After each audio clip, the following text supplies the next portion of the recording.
Sure is hot out here. No, I don't mind though. I'm just glad to be free. You know what I'm saying? I never grew up. I'm like Peter Pan.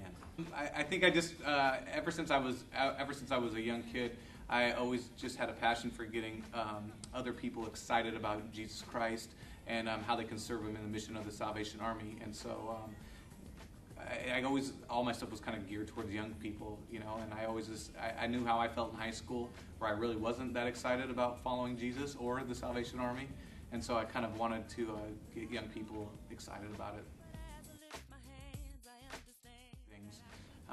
I've really gone away from looking at trying to create some massive program that all the kids are going to think is neat, to really trying to invest in young people one-on-one and do things that, to me, that I think are kingdom building.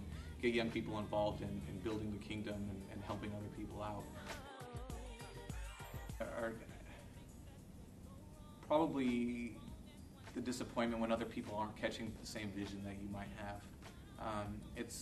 You have to have really thick skin to be in youth ministry, because you're usually not in a position of authority, and so you usually have to go to an authority with all of your ideas, and sometimes they're not on board with them, and so you have to have thick skin, and sometimes it's frustrating when people are willing to ride programs to death when there's no effect of them working. And what got me through it is that, you know, that God's just really spoke to my heart saying, you know, it's not about what you think needs to be done, but you serving me. And if I continue to serve Him, it's not up to me what happens with the Salvation Army or youth ministry or how I view it. It's really just me being a servant to Jesus Christ and doing whatever He asks me to do in whatever capacity. It's not about getting other people on board. It's just about serving and being humble about it.